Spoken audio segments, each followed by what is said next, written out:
जय हिंद मित्रांनो. बघा, आपण जो पॉलिटीचा स्टडी केलेला आहे, इतिहासाचा स्टडी केलेला आहे आणि जसा आपला आता पेपर येत आहे SSC GDचा, तर बघा त्या अनुषंगाने आपण जे SSC GD आणि पोलीस भरतीमध्ये आलेले टॉप प्रश्न आहेत ते बघणार आहोत, जे वारंवार दरवर्षी एक्झाममध्ये येतात. तर बघा, आजचा आपला पहिला प्रश्न असणार आहे. तर पहिला प्रश्न जो आहे हा पॉलिटीचा आहे. तर बघा, भारतीय राज्यघटना कधी लागू झाली? ऑप्शन ए 15 ऑगस्ट 1947, ऑप्शन बी 26 जानेवारी 1950, ऑप्शन सी 26 नोव्हेंबर 1949, ऑप्शन डी 2 ऑक्टोबर 1950. तर तुमचं बरोबर उत्तर काय असणार आहे? तर तुमचं बरोबर उत्तर असणार आहे ऑप्शन बी 26 जानेवारी 1950. तर प्रश्न क्रमांक 2 बघा, भारतीय राज्यघटनेचे शिल्पकार कोण आहेत? Option A Mahatma Gandhi, option B doctor Babasaheb Ambedkar, option C Nehru, option D Rajendra Prasad. तर तुमचं बरोबर उत्तर असणार आहे option B doctor Babasaheb Ambedkar. तर बघा, पंडित जवाहरलाल नेहरू आहेत, यांनी जे आहे ते ऑब्जेक्टिव्ह रिझोल्युशन जे आहे, म्हणजेच आपली जी सध्याची संविधानाची प्रस्तावना आहे ही संविधान सभेत मांडली होती. राजेंद्र प्रसाद जे आहेत हे संविधान सभेचे अध्यक्ष होते. पुढचा प्रश्न, प्रश्न क्रमांक 3, भारताचा घटनात्मक प्रमुख कोण आहे? ऑप्शन ए पंतप्रधान, ऑप्शन बी राष्ट्रपती, ऑप्शन सी राज्यपाल, ऑप्शन डी सरन्यायाधीश. तर तुमचं बरोबर उत्तर असणार आहे ऑप्शन बी राष्ट्रपती. बघा, संविधानिक प्रमुख जो आहे हा राष्ट्रपती असतो, पण जो जर बघायचं झालं तर पॉवर वाईज जो प्रमुख असतो पंतप्रधान व पंतप्रधानाचे जे मंत्रिमंडळ आहे हेच असते. जर बघायचं झालं तर राष्ट्रपतीला जे आहे कुठलाही निर्णय घ्यायच्या आधी पंतप्रधान आणि मंत्रिमंडळाचा सल्ला घेणे हे आवश्यक असते. पुढील प्रश्न, प्रश्न क्रमांक 4, लोकसभेचा कार्यकाळ किती असतो? ऑप्शन ए 4 वर्ष, ऑप्शन बी 5 वर्ष, ऑप्शन सी 6 वर्ष, ऑप्शन डी 7 वर्ष. तर बघा, बरोबर उत्तर असणार आहे ऑप्शन बी 5 वर्ष. तर बघायचं झालं तर भारतामध्ये मॅक्झिमम जो टेन्युअर असतो राज्यसभा सोडून, राज्यसभा वगळता जर सर्वांचा टेन्युअर असतो हा 5 वर्षच आपल्याला बघायला मिळतो. तर प्रश्न क्रमांक 5, मूलभूत हक्क कोणत्या भागात आहेत किंवा येतात? ऑप्शन ए भाग क्रमांक 2, ऑप्शन बी भाग क्रमांक 3, ऑप्शन सी भाग क्रमांक 4, ऑप्शन डी भाग क्रमांक 5. तर तुमचं बरोबर उत्तर असणार आहे ऑप्शन बी भाग क्रमांक 3 मध्ये जे आहे आपले मूलभूत हक्क येतात. प्रश्न क्रमांक 6, मूलभूत कर्तव्ये कोणत्या घटना दुरुस्तीने जोडली? ऑप्शन ए 44वी घटना दुरुस्ती, ऑप्शन बी 52वी घटना दुरुस्ती, ऑप्शन सी 42वी घटना दुरुस्ती, ऑप्शन डी 86वी घटना दुरुस्ती. तर तुमचं बरोबर उत्तर असणार आहे ऑप्शन सी 42वी घटना दुरुस्तीने आपले मूलभूत कर्तव्य जे आहेत हे जोडण्यात आलेले आहेत. आणि मूलभूत कर्तव्य किती आहेत? तर ते 11 आहेत, हे लक्षात ठेवत चला. प्रश्न क्रमांक 17, राज्यसभेचे अध्यक्ष कोण असतात? ऑप्शन ए पंतप्रधान, ऑप्शन बी राष्ट्रपती, ऑप्शन सी उपराष्ट्रपती, ऑप्शन डी लोकसभा अध्यक्ष. बघा, ऑप्शन सी जे आहे तुमचं बरोबर उत्तर असणार, उपराष्ट्रपती जे आहे राज्यसभेचे अध्यक्ष असतात. प्रश्न क्रमांक 8, मतदानाचे किमान वय किती आहे? Option A 21, option B 20, option C 18, option D 22. तर तुमचं बरोबर उत्तर असणार आहे ऑप्शन सी 18. जर बघायचं झालं तर 18 जे आहे हे वय आपल्याला 2009 पासून लागू झालेले बघायला मिळते. त्याच्या आधी मतदानाचे किमान वय हे 21 होते, हे लक्षात ठेवत चला. प्रश्न क्रमांक 9, भारतीय संसद किती सभागृहांची आहे किंवा भारतीय संसदेचे वर्गीकरण किती सभागृहांमध्ये केलेले आहे? तर ऑप्शन असणार आहे तुमचं option A 1, option B 2, option C 3, option D 4. तर बघा, तुमचं बरोबर उत्तर असणार आहे ऑप्शन बी 2. तर बघायचं झालं तर आपली जे संसद आहे किंवा पार्लमेंट आहे त्याच्यामध्ये आपल्याला लोकसभा आणि राज्यसभा असे 2 सभागृह बघायला मिळतात.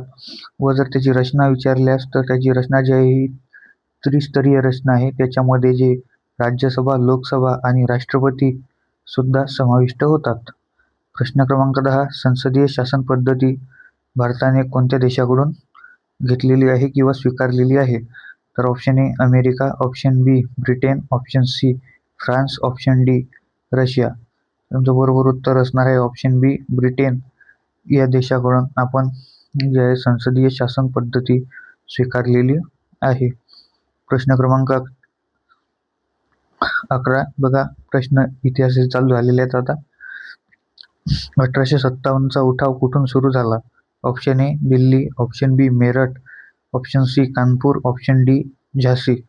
तर तुमचं बरोबर उत्तर असणार आहे ऑप्शन बी मेरठ. मेरठ येथे जे मंगल पांडे आहेत यांनी केलेले जे एनफिल्ड रायफल्स विरुद्धचा बंड होता तेथूनच आपल्याला 1857च्या उठावाची सुरुवात झालेली बघायला मिळेल. पुढील प्रश्न क्रमांक 12. भारत छोडो आंदोलन कधी झाले किंवा कोणत्या वर्षी झाले? Option A 1940, option B 1942, option C 1945, option D 1939. तर तुमचं बरोबर उत्तर असणार आहे ऑप्शन बी 1942 ला भारत छोडो म्हणजेच क्विट इंडिया मुवमेंट जी आहे सुरू झालेली आहे. प्रश्न क्रमांक 13. जालियनवाला बाग हत्याकांड कोणत्या वर्षी झाले? Option A 1919, option B 1920, option C 1905, option D 1930. तर बघा, तुमचं बरोबर उत्तर असणार आहे ऑप्शन ए 1919ला जालियनवाला बाग हत्याकांड झालेले आहे. तर बघा पुढचा प्रश्न क्रमांक 14. मौर्य साम्राज्याचे संस्थापक कोण? Option A Ashok, option B Chandragupta Maurya, option C Bindusar, option D Harshvardhan. तुमचं बरोबर उत्तर असणार आहे ऑप्शन बी चंद्रगुप्त मौर्य. पुढचा प्रश्न क्रमांक 15. ताजमहल कोणी बांधले? Akbar, option B Babur, option C Shah Jahan, option D Aurangzeb. तर तुमचं बरोबर उत्तर असणार आहे ऑप्शन सी शहाजहान जो आहे याने ताजमहल बांधलेले आहे. पुढील प्रश्न क्रमांक 16. करो या मरो घोषणा कोणी दिली? Option A Nehru, option B Gandhiji, option C Bose, option D Patel. तर बघा तुमचं बरोबर उत्तर असणार आहे पर्याय क्रमांक 2 गांधीजी यांनी हा नारा दिलेला आहे. शिवाजी महाराजांचा राज्याभिषेक कधी झाला किंवा कोणत्या साली झाला?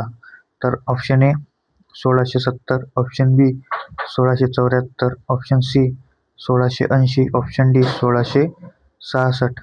तर तुमचं बरोबर उत्तर असणार आहे पर्याय क्रमांक बी 1664 मध्ये शिवाजी महाराजांचा राज्याभिषेक झालेला आहे. प्रश्न क्रमांक 18. बंगाल विभाजन कधी झाले म्हणजेच पार्टिशन ऑफ बंगाल कधी झालेले आहे? Option A 1905, option B 1911, option C 1920, option D 1942. तुमचं बरोबर उत्तर असणार आहे ऑप्शन ए 1905 ला बंगाल पार्टिशन झालेले आहे. प्रश्न क्रमांक 19. दिल्ली सल्तनतीचा पहिला सुलतान कोण? Option A Iltutmish, option B Qutbuddin Aibak, option C Balban, option D Khilji. बघा तुमचं बरोबर उत्तर असणार आहे ऑप्शन बी कुतुबुद्दीन ऐबक जो आहे याला दिल्ली सल्तनतीचा पहिला सुलतान किंवा दिल्ली सल्तनतीचा संस्थापक सुद्धा म्हणतात. प्रश्न क्रमांक 20. अशोक कोणत्या राजवंशाचा होता किंवा सम्राट अशोक हे कोणत्या राजवंशाशी संबंधित आहेत? Option A Gupta, option B Maurya, option C Chalukya, option D Mughal. तुमचं बरोबर उत्तर असणारे पर्याय क्रमांक बी मौर्य साम्राज्याशी संबंधित आहेत किंवा वंशाचे आहेत. प्रश्न क्रमांक 21. भारतातील सर्वात लांब नदी कोणती? Option A Godavari, option B Ganga, option C Narmada, option D Krishna. तुमचं बरोबर उत्तर असणार आहे पर्याय क्रमांक 2 म्हणजेच गंगा नदी जी आहे हे भारतातील सर्वात लांब नदी आहे.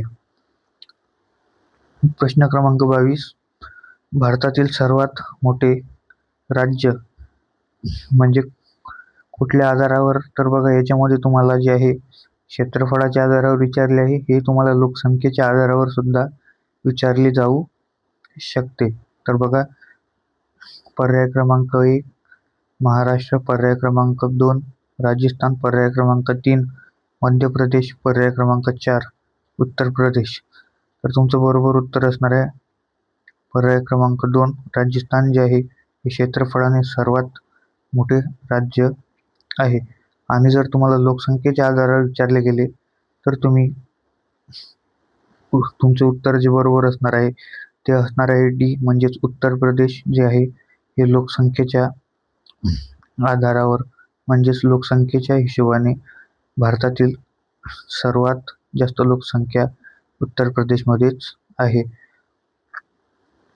प्रश्न क्रमांक 23 कर्कवृत्त किती राज्यातून जाते? तर option A 6, option B 7, option C 8, option D 9. तर तुमचं बरोबर उत्तर असणार आहे ऑप्शन सी, म्हणजेच 8 राज्यातून जाते. तर ते 8 राज्य कोणते? तर बघा, त्याच्यामध्ये गुजरात आहे, राजस्थान आहे आणि असेच जे आपल्याला म्हणता येईल जे भारताचा मध्यभाग आहे त्याच्यामध्ये उत्तर प्रदेश असेल, मध्य प्रदेश असेल, बंगाल असेल, आसाम असेल आणि मणिपूर असेल, अशा ज्या राज्यातून आहे ही कर्कवृत्त रेखा आपल्याला जाताना बघायला मिळते. प्रश्न क्रमांक 24 भारताची राजधानी कोणती? तर बघा, हा प्रश्न जो आहे हा अग्निवीर लेवलचा प्रश्न आहे. Option A Mumbai, option B Chennai, option C Navi Delhi, option D Kolkata. तर बघा, तुमचं बरोबर उत्तर असणार ऑप्शन सी नवी दिल्ली. तर बघा, तुम्हाला कन्फ्यूज करण्यासाठी ऑप्शनमध्ये दिल्ली किंवा दिल्ली आणि नवी दिल्ली जाऊ शकते. जर हे दोन्ही ऑप्शन असल्यास तुम्ही दिल्ली जे ऑप्शन आहे हे प्रेफर करा.